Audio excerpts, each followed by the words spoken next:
अस्सलाम वालेकुम दोस्तों, कैसे हैं आप सब। उम्मीद करता हूं कि आप सब खैरियत से होंगे। मैं आपका अपना ज़हीर अहमद। आज मैं माइक्रोसॉफ्ट एक्सेल 2013 के लेक्चर नंबर 4 लेकर आपकी खिदमत में हाजिर हूं। आज के टॉपिक में हम सीखेंगे एक्सेल में चंद ऐसे फार्मूलेज जिनका हमारा रोज़मर्रा ज़िंदगी में इस्तेमाल होता है। हमारे डिफरेंट जॉब्स होल्डर्स के लिए इनका इस्तेमाल किया जाता है, जॉब की कैटेगरी के अंदर इनका इस्तेमाल होता है। चलें हम शुरू करते हैं कि इनका इस्तेमाल कैसे करते हैं। तो सबसे पहले हम एवरेज करेंगे, परसेंटेज एंड डिस्काउंट करेंगे एंड सेल्फ फ्रीजिंग मेथड सीखेंगे, हम कंकर्डिनेशन सीखेंगे, पावर फार्मूला सीखेंगे। तो सबसे पहले मैं कंकर्डिनेशंस के बारे में करता हूँ बात यहाँ पर कि ये क्या चीज़ होती है। नॉर्मली एक बात में रखिएगा आप लोग, आप एक्सेल के अंदर जब अल्फाबेटिक के ऊपर काम कर रहे होते हैं, जैसा कि मैं एक शीट के अंदर आपको दिखाता हूँ कि मैंने यहाँ पे कुछ नेम्स लिखे हुए हैं। आप देख सकते हैं कि यहाँ पर मैंने कुछ नेम लिखे हुए, यानी कि ये पहला नेम लिखा है, ये आखिरी नेम लिखा है, यानी कि नेम एंड फादर ने लिखा, first name and last name आप इसको कह सकते हो। इसको फुल नेम में कन्वर्ट करना है मैंने, यानी कि दोनों को पैच करके मैंने एक ही सेल में करना है, दोनों में कंबाइन करके एक सेल में कन्वर्ट करना। तो उस सूरत में मैं कंकर्डिनेशंस का फार्मूला यूज करूंगा। यहाँ पे एक साइड में आपको फार्मूले मैंने मेंशन किए हुए हैं, आप देख सकते हैं बासानी कि मैंने यहाँ पे फार्मूले दिए हैं। और ये फार्मूला कोई इतना मुश्किल नहीं है, आसान सा फार्मूला, इजी वर्डिंग में आपको मैं बताऊंगा, इंशाल्लाह आपको समझ में आ जाएगा। यहाँ पर ये है मेरे पास सेल 1 यानी कि टैक्स का सेल नंबर, सेल नेम, और ये सेकंड टैक्स का सेल नेम, जिन दो सेल्स को आप ज्वाइन करना चाहते हैं, ये उनके बारे में था। ठीक है, और ये विदाउट स्पेस होगी, यानी कि इनके दरम्यान में स्पेस नहीं होगी। तो ये दो तरीकेकार हैं इसके, जिसकी मदद से आप इनके ऊपर काम कर सकते हैं। एक तरीकेकार है कंकर्डिनेट का, दूसरा है एंड का। दोनों पहले शुरू करते हैं हम। चले, सबसे पहले इक्वल का साइन स्टार्टिंग फार्मूला होता है।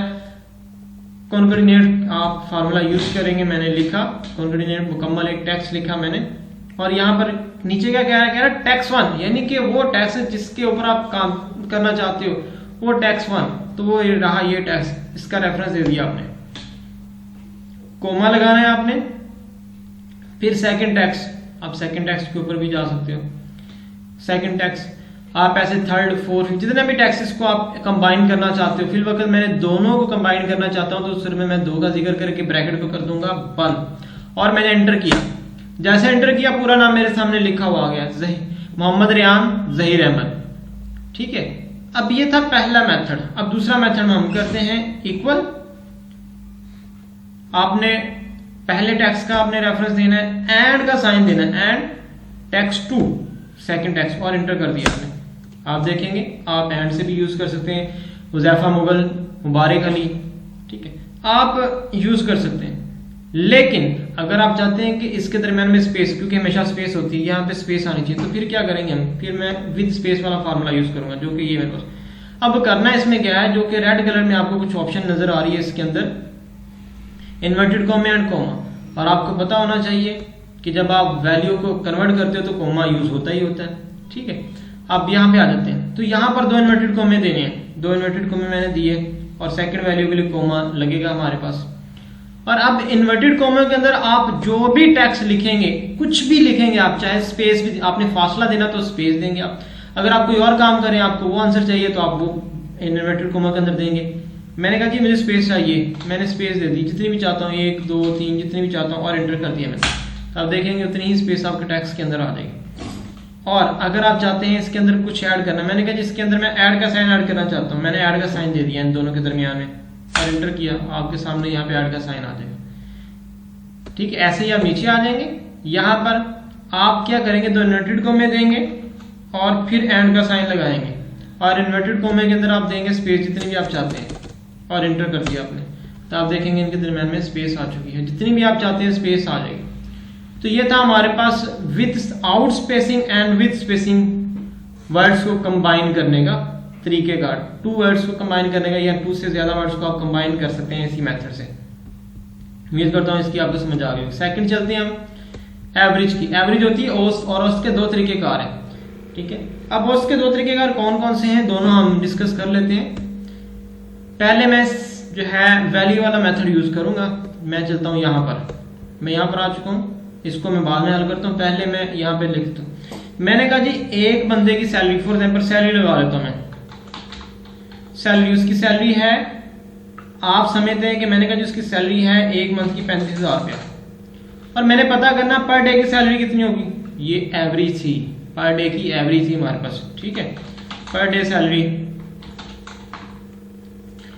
तो उसके लिए आप इक्वल यहां पर टोटल वैल्यू आपकी डिवाइडेड बाय एक महीने का जो नंबर से, यानी कि अगर महीना 31 का है तो आप 31 लिखेंगे, अगर महीना 30 का तो 30 लिखेंगे, अगर महीना 28 का 28। मैंने कहा 30 का मंथ है और लिखने के बाद मैंने एंटर किया तो आपके सामने पर डे की आ गई, ये थी हमारे पास वो वैल्यू, ठीक है। अगर आप चाहते हैं कि भाई मैंने पता करना है कि ये जो 35,000 उसका एक महीने का बना है, ये किन तरीकों से बना है, किसी जो है मैं फिल वक्त यहाँ पे 4 से 5 वैल्यू ऐड करूंगा। मैंने कहा एक महीने उसने 1500 रुपया का काम किया, दूसरे दिन उसने जो है वो 1200 का काम किया, तीसरे दिन उसने 1000 रुपये का काम किया, और फिर उसने जो है 2500 का काम किया, फिर उसने 800 का काम किया। ये डिफरेंट मैंने कैटेगरी यूज कर ली। इस सूरत में आपने एवरेज निकालने की, पर डे की एवरेज क्या निकलेगी, इक्वल, फिर आप अब आपके पास टोटल कीमत नहीं दी गई, अगर टोटल नहीं दी गई हो तो फिर सेकंड में फार्मूला यूज करेंगे जिसमें एवरेज यूज करेंगे, इक्वल एवरेज और रेंज, एवरेज और रेंज और ब्रैकेट बंद और इंटर। जब आप करेंगे तो 1400 रुपये पर डे की उसकी औसत निकली। हालांकि उसने 1400 एक दिन में नहीं कमाया, किसी दिन उसने कम कमाया, लेकिन ये प्रॉपर औसत होती है। ये एवरेज का मेथड होता है, इसी एवरेज के मुताबिक मैं यहाँ पर काम करूंगा। अब देखिए मेरे पास ऑब्टेन मार्क्स नहीं है तो मैं एवरेज निकाल सकता हूँ, क्योंकि मेरे पास सेकंड में 2 तरीके तो हैं, इनमें से एक तरीका तो यूज होगा एवरेज, और इसकी मैं ले लूंगा औसत।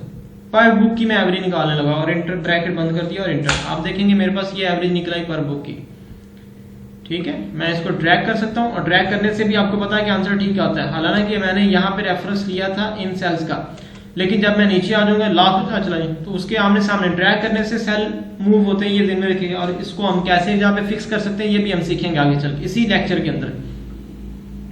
अच्छा, अगर उन्होंने ये ना दिया हो, यहाँ पे नंबर दिए गए हो फुल, मैं यहाँ पे सम का फार्मूला लगा के नंबर ऐड कर लेता हूँ यहाँ पे, या मैंने वैसे लिख दिया फिल वक्त आप लोगों को बताने के लिए, मैं इसको जमा नहीं कर रहा हूँ, सम नहीं कर रहा हूँ मैं इनको। मैंने कहा जी इसने जो है वो 505 में से 410 नंबर हासिल किए हैं, इसने 351 नंबर हासिल किए हैं, इसने 450 नंबर हासिल किए, ऐसे करते हुए डिफरेंट नंबर हासिल किए हैं। तो इक्वल ये यही फार्मूला है। टेन वैल्यू यानी कि जो आपकी कुल वैल्यू है डिवाइड करना, उसको कितनी बुक्स में से लिए हैं, 8 बुक्स में से लिए हैं, तो 8 पे डिवाइड कर दिया मैंने। तो आप देखेंगे कि आपके सामने उसका आंसर मेंशन हो गया, ठीक है। मैं मुकम्मल तौर पर ड्रैग किया ताकि मैं आगे लिखूं तो आंसर मेरा खुद ब खुद, मैंने कहा जी 310 नंबर लिए हैं, खुद ब खुद उसकी एवरेज आ जाएगी। 290 लिए हैं, एवरेज आ गई। 501 नंबर लिया, एवरेज आ गई मेरे पास। पर बुक की एवरेज की बात कर रहा हूं मैं। तो आप देख सकते हैं कि ये तमाम का तमाम डाटा मेरे सामने बासानी सॉल्व हो रहा है। जी, उम्मीद करता हूं यहां तक आपको समझ में आ गई होगी। चलेंगे अब बात करते हैं डिस्काउंट की। फॉर्मूले मैंने यहाँ पे लिखे हैं, आप लिख सकते हैं। एवरेज, रेंज, टोटल वैल्यू यानी कि जो कुल कीमत दी गई, number of, count of number value यानी कि जिसके ऊपर आपने इसको डिवाइड करना है। फॉर एग्जांपल जैसा कि मंथ का जिक्र किया था, 30 एक माह में 30 दिन है तो उसके 30 पे डिवाइड किया था मैंने। अगर मैंने बुक्स की बात की थी तो वहां पे 8 बुक्स का वो रिकॉर्ड था तो 8 पे डिवाइड कर दिया, 8 पे डिवाइड कर दिया मैंने, ये होता है। अब बात करते हैं परसेंटेज की। अब परसेंटेज का साइन आपको पता है कि परसेंटेज होती है ओवर 100 में से आपने देनी होती है कि भाई कितने परसेंट है। तो ये परसेंटेज हमें एक तो परसेंटेज दी जाती है और एक परसेंटेज निकाल ली जाती है जिसमें डिस्काउंट आता है। तो यहाँ पे सबसे पहले परसेंटेज निकाल दो। फर्ज कर लिया कि मैंने पता करना है, मैंने कहा जी ये पता करना है कि इस कुल नंबर बचे हैं कि 505 बनते हैं और इसने इतने हासिल किए हैं, तो पता करना है कि कितने परसेंट नंबर हासिल किए हैं। अगर तो इसने 100/100 नंबर हासिल किए, इसका मतलब 505 में से 505 ही हासिल किए होंगे। अगर इसने कम हासिल किए तो कितने परसेंट बनती है इसकी, तो लिहाजा equal starting formula obtain value divided by total value multiply by 100। और जैसे मैंने एंटर किया मेरे सामने आ गई, ये तकरीबन 81.18% बनती है इसकी। यहां से आप इसके जो है ना ये डेसिमल प्लेसेस को कम कर सकते हैं आप। मैं कम करना चाहता हूं, मैंने कितनी का आ जाए, बस 2 ही आ जाए, और इसको मैंने ड्रैग कर दिया, आपके सामने मुकम्मल डाटा मेरे पास शो है। अब यहाँ पे क्यों नहीं शो रहा, क्योंकि दिया ही नहीं गया है, ये भी ध्यान रखिए। अब मैं लगाता हूँ फार्मूला लगा, दोबारा से मैं इसको करूंगा, लेकिन अब मैं सही फार्मूला सम का लगा के ही इसके ऊपर काम करूंगा, ये भी ध्यान रखिए। इक्वल SUM सम, ब्रैकेट ओपन, रेंज और ब्रैकेट बंद एंड इंटर। मैं इसको ड्रैग कर लेता हूँ, ड्रैग कर लिया मैंने। यहाँ पर आ जाता हूँ, equal obtain marks divided by total marks multiply by 100।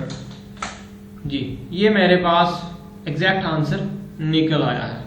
तो इतने इतने परसेंट नंबर हासिल किए, इसने इतने परसेंट नंबर हासिल किए। तो ये परसेंटेज निकालने का तरीकेकार था। लेकिन अब यहाँ पर एक डिस्काउंट का भी जिक्र करेंगे हम। अब डिस्काउंट का जिक्र हम कब करेंगे वो भी हम देखते हैं। मैं यहाँ पर आ जाता हूँ। ये कुछ मेरे पास सेल इनवॉइस है जहाँ पर मैंने सेल इनवॉइस बना के रखी हुई, जिसमें मैंने कीबोर्ड माउस आइटम नेम्स लिखे हुए, ये सीरियल नंबर है, आइटम नेम्स लिखे हुए, क्वांटिटी का मतलब तादाद होता है कितनी इसमें चीज़ें हासिल करनी और एक चीज़ की कीमत होती है। कुल अमाउंट के लिए आप इसको मल्टीप्लाई करेंगे इक्वल क्वांटिटी ज़रब रेट। जैसे ही आप करेंगे इंटर किया, आपके पास उसकी कीमत आ गई, कुल कीमत आ गई एक चीज़ की, एक प्रोडक्ट की। आप एक से ज़्यादा चीज़ें खरीद रहे हैं, ये भी ध्यान में रखें। मैं सेलेक्ट करके इसको डुप्लीकेट कर लेता हूँ, कंट्रोल डी, डुप्लीकेट के लिए आप इस्तेमाल कर सकते हो, ठीक है। इसको जमा करना इक्वल SUM सम ब्रैकेट, SUM सम ब्रैकेट और रेंज। मैंने यहाँ तक रेंज ले ली, ये भी जमा करने का तरीकेकार है। अब डिस्काउंट परसेंटेज, यहाँ पर ये कुल कीमत आ गई कि उसने ये चीज़ें खरीदी और इन चीज़ों की कुल कीमत इतनी बनी। और अगर यहाँ पे देखूँ तो मैं यहाँ पे अलग अलग पता चलता है कि कीबोर्ड कितने पैसे बने थे, माउस कितने बने थे, LCD कितने बने हैं, रैम कितने बने, हार्ड डिस्क कितने बने, ये तमाम पैसे भी शो है। अगर कुल की बात करूँ 30,650 रुपये बने इसके। अच्छा, अब यहाँ पर आप चाहते हैं कि हम परसेंटेज निकालना चाहते हैं कि इसको कितने परसेंट देना है। कंपनी कहती है कि ये जो है ना, इस बंदे को आप 10% डिस्काउंट कर दो।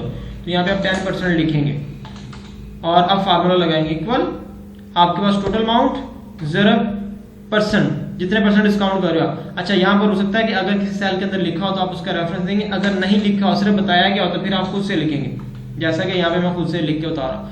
दोनों ही तरीके का आप यूज कर सकते हैं। लेकिन अगर बताया गया हो तो फिर आप यहाँ पे, और अगर लिख कर दिया गया हो तो फिर आप उसका रेफरेंस यूज कर, मेरे पास लिख कर दिया गया, मैं उसका रेफरेंस यूज कर सकता हूँ और इंटर।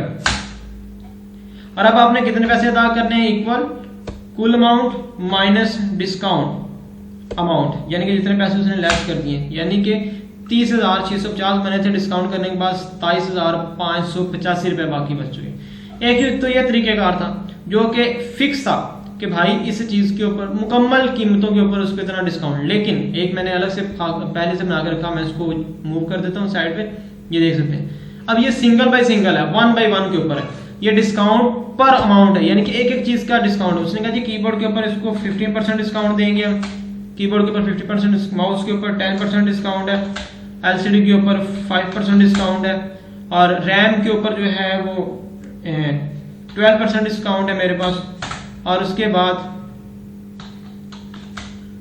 बाद हार्ड डिस्क के ऊपर उसने कहा जी 8% डिस्काउंट है, और कीबोर्ड डेल के ऊपर कोई डिस्काउंट नहीं है, और ऐसे ही मेरे पास माउस के ऊपर कोई डिस्काउंट नहीं है। ये उसने डिस्काउंट शो कर दिया। अब मैंने अलग अलग निकालना है हर एक का, तो सिंपल है इक्वल अमाउंट ज़रब डिस्काउंट परसेंटेज और इंटर कर दिया मैंने। अब मैं इसको ट्रैक कर सकता हूँ बासानी, अब देखेंगे आंसर मेरा मेंशन हो गया। अब टोटल अमाउंट जो कि एक एक चीज की बनेगी इक्वल, ये आपके पास अमाउंट है, कुल अमाउंट थी एक चीज की, और यहाँ पर इस चीज में से इतना डिस्काउंट मिल रहा है, आपने लिया और इसको ट्रैक कर लिया।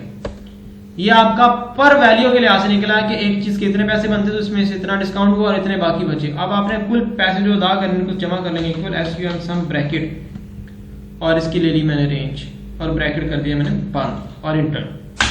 और आप देखेंगे इतने पैसे आपने अदा करने हर वैल्यू को अलग अलग के लिहाज से। जी, उम्मीद करता हूं कि यहां तक आपको मेरी बात समझ में आ गई होगी।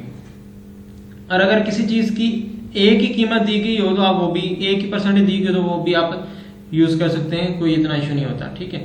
उसके बाद हमारे पास यहाँ पर दो चीजें हो गई हैं, ये दोनों का फार्मूला लिख के, परसेंटेज का भी, डिस्काउंट का, एवरेज का भी लिख के रखा हुआ है मैंने, ठीक है।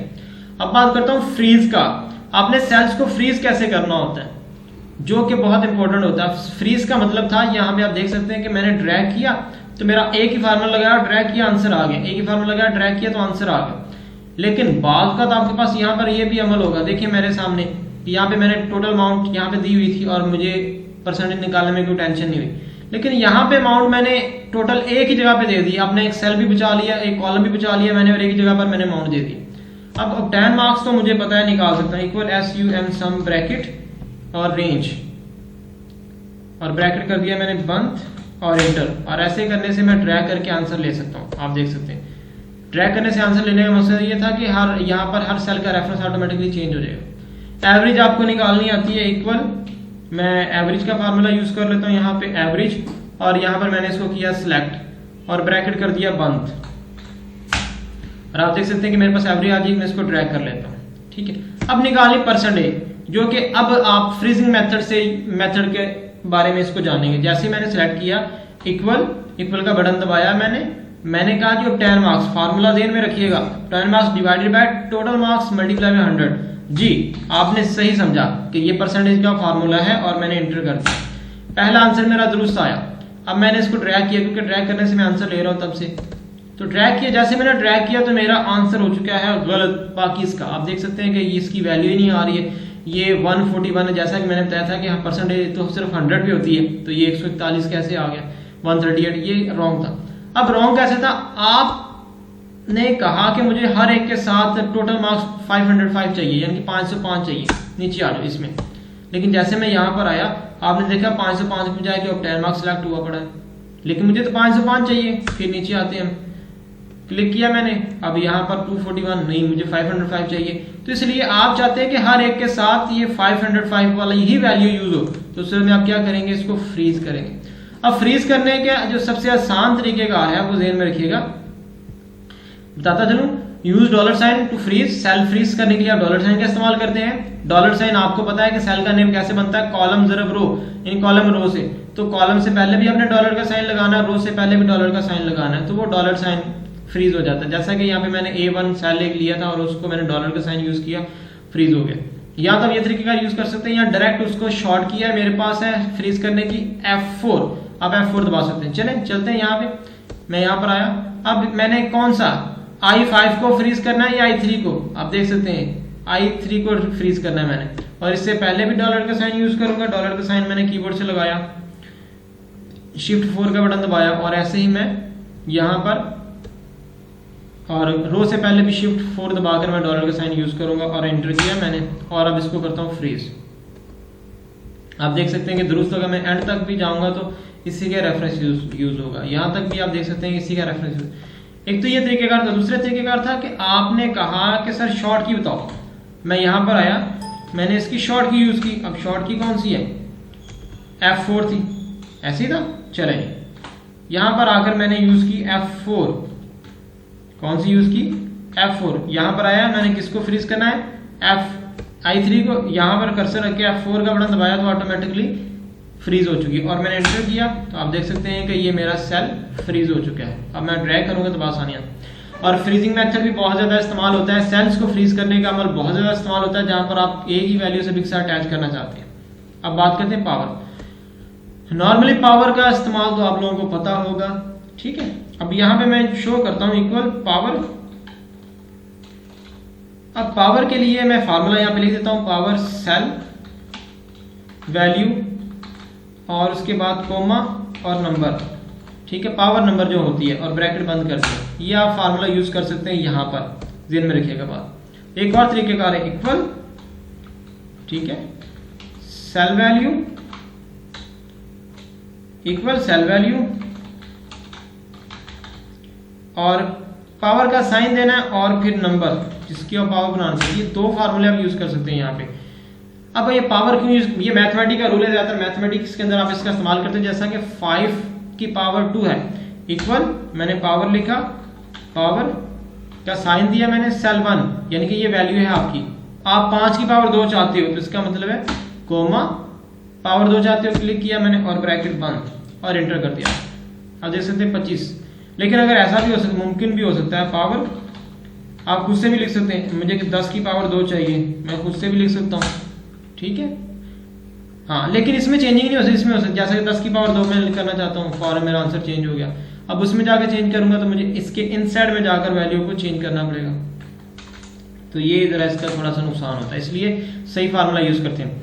दोबारा एक बार फिर, पावर इक्वल पावर, ठीक है, सेल 1 कोमा पावर। आपको बता भी रहा नंबर वैल्यू जो आपकी है, यानी कि 2 है, 2 की पावर 2 चाहता हूँ, इसके ऊपर भी रेफरेंस दिया और ब्रैकेट बंद करके एंटर कर दिया। दूसरा तरीके का मेरे पास है इक्वल वैल्यू 1, पावर का साइन देना है, और वैल्यू 2 ब्रैकेट बंद। आप देख, अगर आपने वैसे यूज करना है इक्वल पावर सेल 1, पावर का साइन दिया आपने, ठीक है। और यहाँ पे खुद से भी वैल्यू दे सकते हो, पावर कितनी पावर चाहते हो, 2 चाहते हो, मैंने कहा जी 3 की पावर 2 थी और इंटर किया, ब्रैकेट बंद किया और इंटर, सॉरी पावर का साइन नहीं देना था, यहाँ पे सिर्फ वैल्यू देनी थी हमें